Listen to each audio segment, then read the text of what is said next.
بسم اللہ الرحمن الرحیم۔ پاکستان کی سیاست میں آج کل چیف جسٹس سے وہ آڈیو منسوب کی جا رہی ہے جس میں وہ حکم دے رہے ہیں کہ ہمیں نواز شریف اور مریم نواز کو سزا دینی ہے، کسی بھی حالت میں ان کو الیکشن سے پہلے جیل کے اندر رکھا جائے۔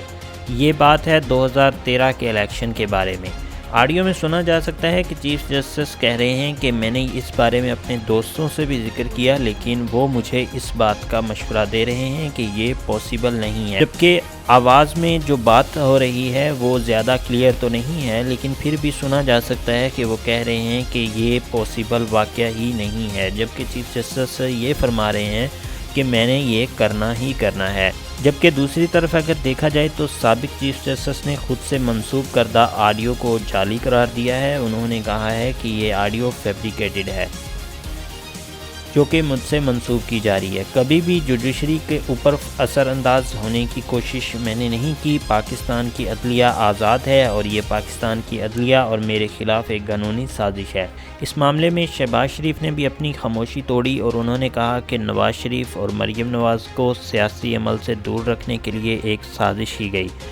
یاد رہے کہ اس سے قبل گلگت بلتستان کے چیف جسٹس رانا شمیم نے لندن میں نوٹری پبلک کے سامنے حلف نامہ جمع کروایا تھا۔ انہوں نے کچھ الزامات لگائے تھے جس میں انہوں نے کہا تھا کہ ثاقب نثار نے انہیں حکم دیا کہ کسی بھی طرح سے عمران خان کو سیاست میں لانا ہے، حکومت میں لانا ہے، جبکہ نواز شریف اور اس کی فیملی کو پاکستان کی سیاست سے آؤٹ کرنا ہے۔ اس کے لیے کسی بھی طرح ان کو جیل میں رکھا جائے، جبکہ یہ سب کچھ اس وقت پہ ہو رہا ہے جب نواز شریف کو اپنے لندن میں قیام کے آخری ایام میں کسی بھی طرح سے یہ ثابت کرنا ہے کہ پاکستان کی عدالتیں اس کے خلاف فیصلے دے رہی ہیں اور پاکستان میں ہونے والے تمام فیصلے ان کے خلاف صرف ایک سیاسی حربہ اور سیاسی انتقام ہے، جس کی بنا پہ انہیں لندن میں کچھ مزید قیام کی اجازت مل جائے گی۔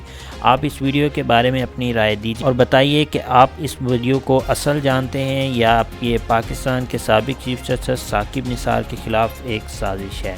اگر آپ نے یہ آڈیو نہیں سنی تو اوپر لنک آیا ہے، وہاں سے جا کے آڈیو سن سکتے ہیں۔ ہم ملیں گے پھر نیکسٹ ویڈیو میں، تب تک اپنا خیال رکھیے گا۔ اللہ حافظ۔